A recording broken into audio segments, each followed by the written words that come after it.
भारत के बारे में बात करेंगे। भारत को कितने नाम से जानते हैं? भारत को किसके नाम पर पड़ा? भारत को किसने क्या कहा? भारत को पुराण में क्या कहा जाता था? भारत वर्ष में कितने देश थे? ये सब सारे के बारे में बात करेंगे। आज भारत के बारे में बात करेंगे। आज ये भी जानेंगे कि इसका पिता कौन था। भारत के इतिहास को कितने भाग में बांटा गया है। भारत में कौन कौन सी जनसंख्या, किसकी जनसंख्या का कौन कौन जनरेशन का है, कौन कौन विदेशी का जनरेशन यहाँ है, इसके बारे में बात करेंगे। तो आइए चलते हैं, आपके समय नहीं गंवाते हुए आते हैं मैटर पे। अगर आप मेरे चैनल पे नए हैं तो सब्सक्राइब कीजिए, लाइक कीजिए, लेकिन समझ में तभी आएगा जब शुरू से लेकर लास्ट तक देखेंगे, अदरवाइज समझ में नहीं आएगा। देखने के बाद ही सब्सक्राइब और लाइक करें। धन्यवाद। चलते हैं। तो हमारे भारत को भारत क्यों बोले? तो सबसे पहले आते हैं, भारत फैला कहाँ तक था? भारत जो फैला था उत्तर के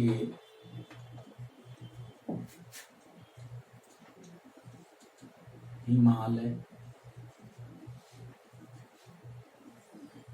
से, उत्तर के हिमालय से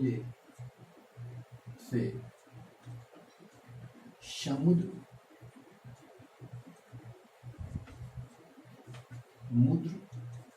तट तक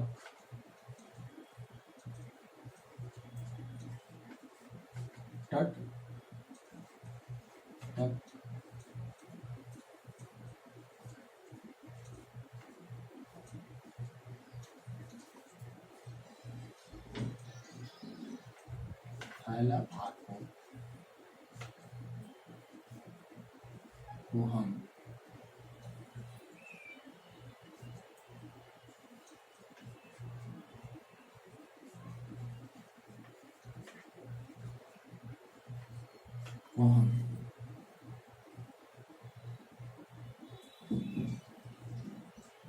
फैला भाग को हम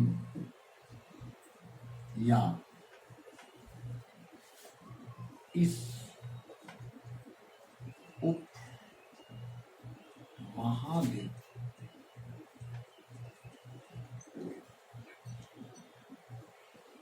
महाद्वीप को भारत वर्ष के नाम से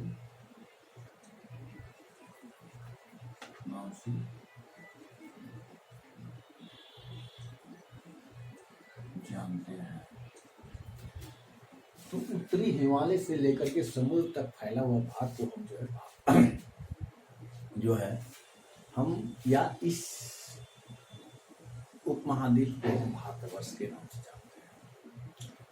इसे पुराण में, इसे महाभारत में, महाकाव्य में इसे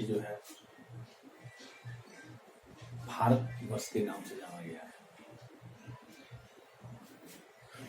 सबसे प्राचीन में यहाँ एक कबीला था जिसका नाम था भरत।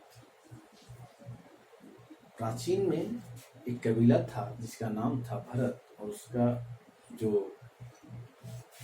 कबीले का सरदार थे उनका भी नाम था भरत, और उनके निवासियों को, यहाँ के निवासियों को भारत की संतान कहा गया, अर्थात भारतदेशी से कहा गया। भारतवर्ष या भारतीय उपमहाद्वीप में 5 देश आते हैं। भारतीय उपमहाद्वीप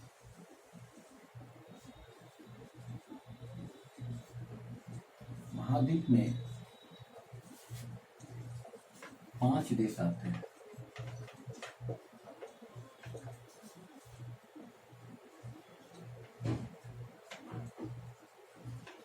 आते हैं।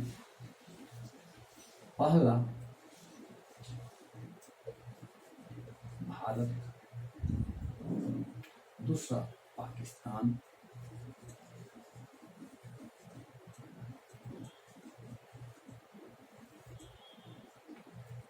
तीसरा बांग्लादेश,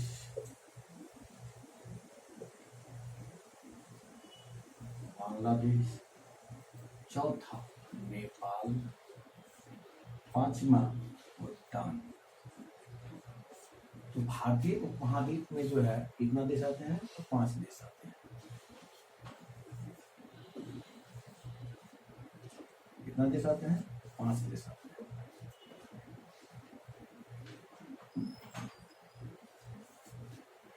भारतीय उपमहाद्वीप में जो है 5 देश आते हैं।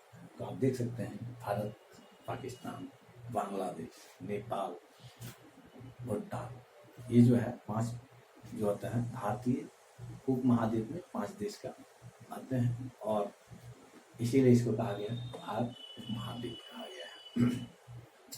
तो आज चलता है कि भारत को जो है कितने नामों से जानते हैं।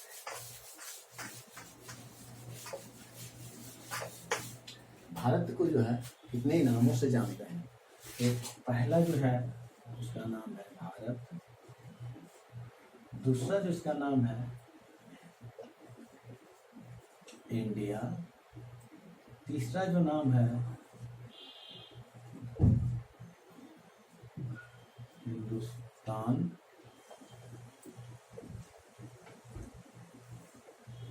चौथा जो नाम है इसका आर्यावर्त, पांचवा जो नाम इसका है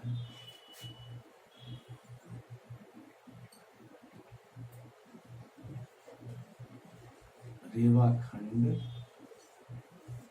छठा जो इसका नाम है जम्बू द्वीप। ये 6 नाम से हम जानते हैं भारत को। भारत को कितने नाम से जानते हैं? 6 नाम से जानते हैं। कौन कौन है भाई?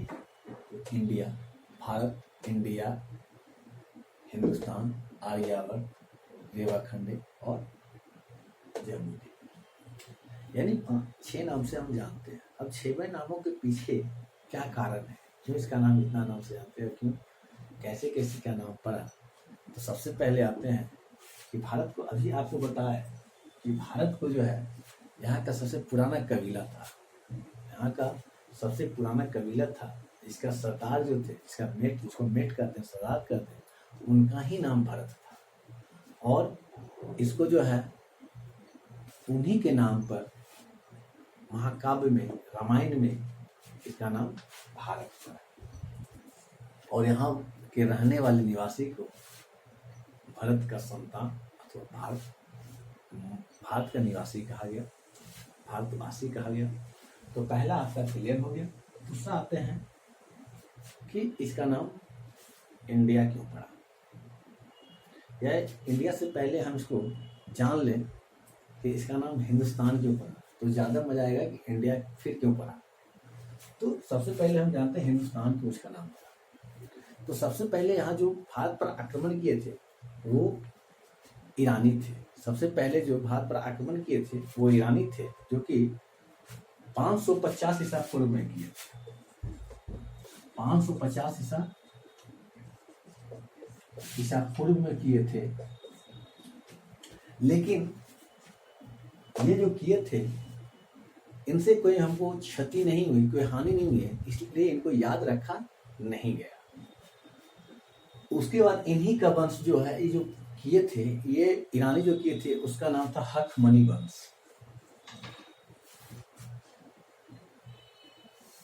क्या नाम था? हखमनी वंश। हखमनी वंश के शासक ने किए थे, और जो किए थे उसका नाम था साइरस।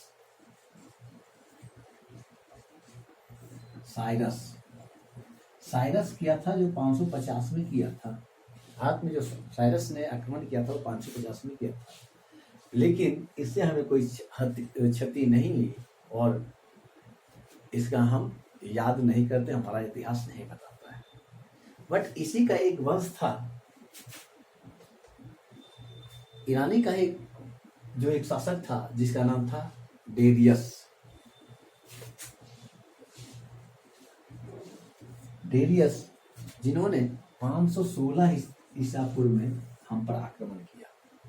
पहले तो इनका 550 में किए जो कि हमको क्षति नहीं पहुंचाए, लेकिन 516 में जो हम पर आक्रमण किए और वो हमारे सिंध के क्षेत्र पर कब्जा कर लिए, सिंध की नदी के जो दोनों तट पर था उस कब्जा कर लिए। कब्जा करने के बाद वह क्या किए, भारत उपमहाद्वीप में यहाँ पर अपना स्थान जमा लिए। तो ईरानी जो थे उनको हमारे जो था सिंधु नदी कहने नहीं आता था, सिंधु नदी को सिंधु कहने नहीं आता था। तो इसको जो कहे उसका सिंधु का नाम हिंदू दिए। उनको सिंधु कहने नहीं आता था तो सिंधु की जगह पर वह हिंदू इसको बोले। तो हमारे जो हिंदू नाम पड़ा या हिंदुस्तान नाम पड़ा तो उसका मुख्य कारण है सिंधु नदी। क्या नाम है, सिंधु नदी के नाम पर पड़ा, क्योंकि जो ईरानी थे उनको सिंधु कहने नहीं आता था और उसको क्या कहे, हिंदू कहे। तो आपको हिंदू कहे। और ये जो है जब 712 में सबसे पहले अरबों ने आक्रमण किया और वो जो आक्रमण किया था उसका नाम था मोहम्मद बिन कासिम।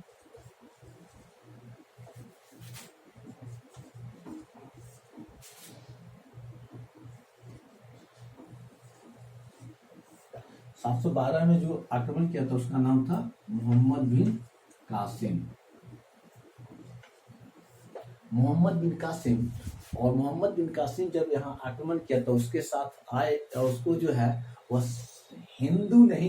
हिंदू जो है ईरानियों ने हिंदू का नाम दिया था, वह हिंदू नहीं करके इसको हिंद कहने लगे। क्या कहने लगे, हिंद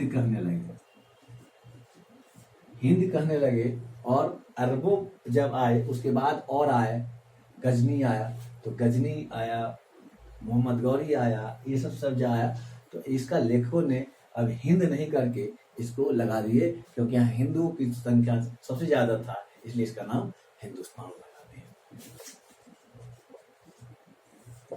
तो पता चल गया कि इसका नाम हिंदुस्तान कैसे पड़ा। अब आगे बढ़ते हैं कि तीसरा नाम आपका जो है इंडिया। तीसरा नाम आपका क्या है, इंडिया। तो इंडिया क्यों पड़ा, इंडिया जो है अब जो आते हैं उनका नाम है हिंद यूनानी। क्या नाम है, हिंद यूनानी। हिंद यूनानी जो आते हैं तो इसको क्या कहते हैं, हिंद यूनानी को जो है सिंध नदी को सिंध कहने नहीं आता। एक मेरा सिंध राज्य भी था उस समय जो अभी पाकिस्तान में है, सिंध राज्य था जो अभी पाकिस्तान में है। उस समय 1947 के पहले भारत, बांग्लादेश, पाकिस्तान सब एक था।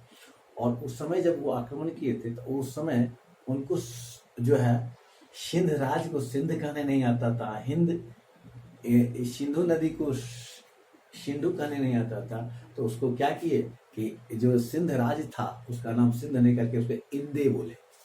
क्या बोले, इंदे। उसको जो है जो आपको हिंद यूनानी जो थे वो क्या बोले, इंदे बोले। उसके बाद कुछ समय के बाद, यानी हम कह सकते हैं कि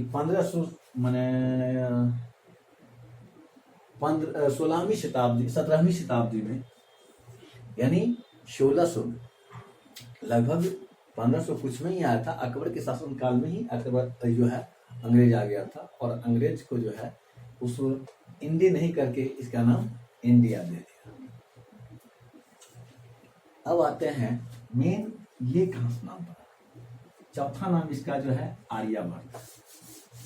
तो आपको पता है कि भारत में सबसे पहले जो आए थे वह आर्य थे। आप लोगों को पता होगा कि सबसे पहले भारत में कौन आए थे, तो आर्य आए थे। आर्य जो है आज से लगभग 2500 ईसा पूर्व आज से 25 ईसा पूर्व आए थे और सबसे पहले वह भारत के उस समय जो था, भारत के जो है अफगानिस्तान क्षेत्र पर कब्जा किए थे।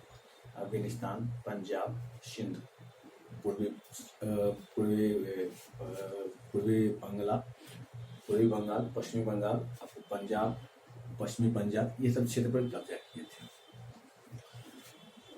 किए थे। और ये जो है, ये जो मुख्यतः थे जो आर्य थे, मध्य एशिया के थे। लेकिन यहाँ के 3 लेखक के अनुसार 3 इसका निकलता है।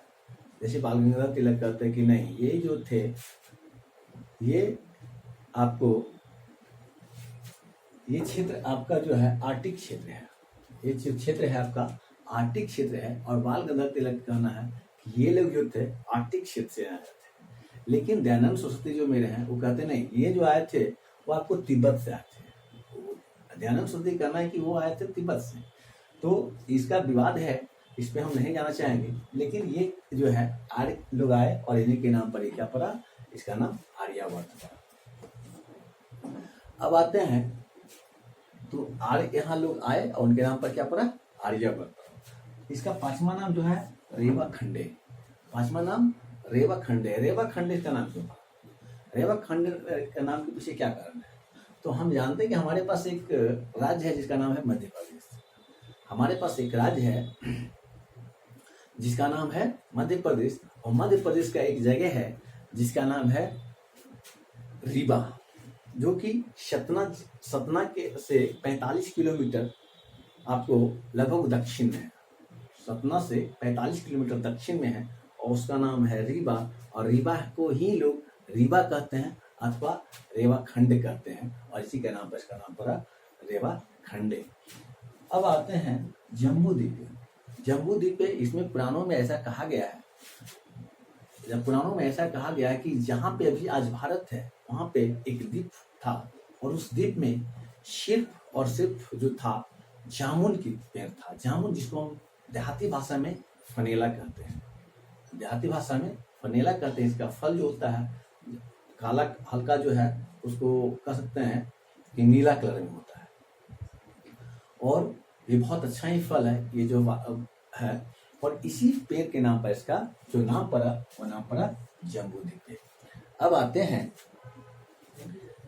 कि हम जान लिए कि 6 नाम है, और 6वें नामों के पीछे कारण क्या है, क्यों इसका नाम पड़ा। तो ये जान लिए भारत जो है कहाँ से कहाँ तक फैला हुआ था, ये भी हम जान लिए। इसके बाद ये भी जाने कि भारतवर्ष में या भारत उपमहाद्वीप में कितने देश थे, ये भी जान लिए। और आगे जो हम आपको जानेंगे वह है कि भारत कितने भाग में बटा हुआ है। भारत जो है कितने भाग में बटा हुआ है, तो आए सबसे पहले हम जाने कि भारत कितने भाग में। तो भारत 2 भाग में बटा हुआ है। भारत कितने भाग में बटा हुआ है, तो 2 भाग में बटा हुआ है।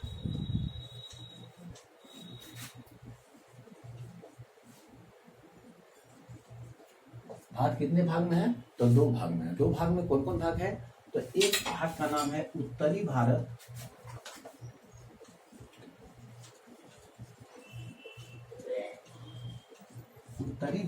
और दूसरा भाग का जो नाम है उसका नाम है दक्षिणी भारत।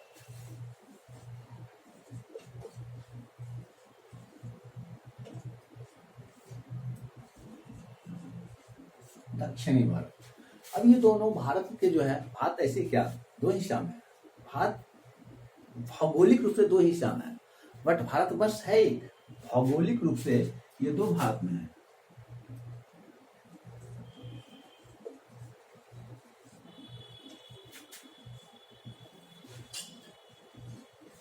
भौगोलिक रूप से 2 भाग में है। ऐसा नहीं कि भारत दो अथी में है, भारत 2 देश है, सो बात नहीं। भौगोलिक रूप से ये 2 भाग में। भौगोलिक रूप से क्या है, तो हमारे पास जो है हिमालय का एक भाग है जिसका नाम है बिंद।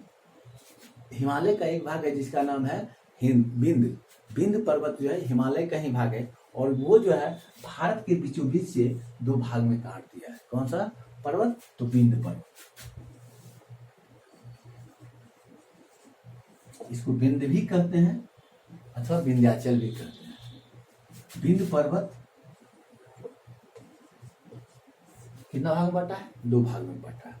अब कौन भारत में कौन कौन रहते हैं, तो ये हम जानने की कोशिश करेंगे।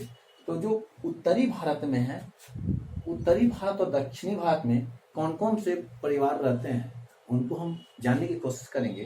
तो उत्तरी भारत में जो रहते हैं वह हिंद यूरोपियन रहते हैं, हिंद यूरोपियन परिवार रहते हैं। कौन भाग में? तो उत्तरी भारत में जो रहते हैं हिंद यूरोपियन परिवार रहते हैं, हिंद यूरोपियन।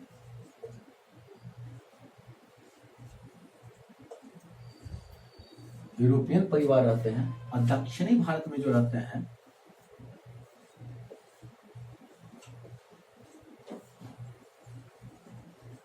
दक्षिणी भारत में जो रहते हैं उनको हम कहते हैं द्रविड़ परिवार।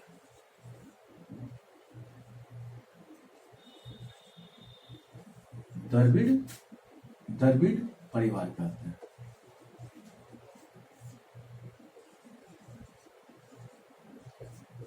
इनको जो है इसको कहते हैं हिंद यूरोपियन परिवार, इसको कहते हैं दक्षिणी भारत में जो कहते हैं द्रविड़ परिवार कहते हैं। तो ये आपको है अभी है क्या? तो द्रविड़ एक भाषा मेरे पास जो है, दक्षिणी भारत में द्रविड़ एक भाषा भी है,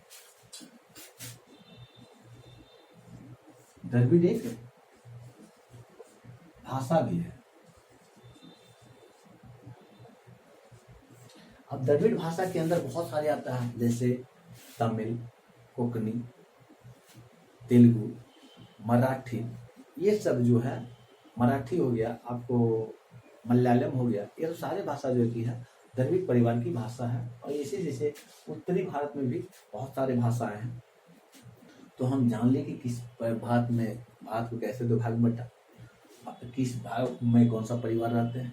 अब आगे हम जानने की कोशिश करेंगे कि भारत को जो है इतिहास जानने के लिए कितना भाग में बांटा गया है। भारत को इतिहास जानने के लिए हम कितने भाग में बांटे हैं? तो 3 भाग में बांटे हैं। कितने भाग में बांटे हैं? 3 भाग में बांटे हैं। भारत के इतिहास जानने के लिए कितने भाग में बांटे हैं? तो 3 भाग में बांटे हैं। और तीनों का जो है वह इस प्रकार है कि पहला जो है, हम इसका इतिहास 3 भाग में है। तो पहला है प्राचीन भारत, दूसरा है जो मध्य भारत, और तीसरा है जो आधुनिक भारत।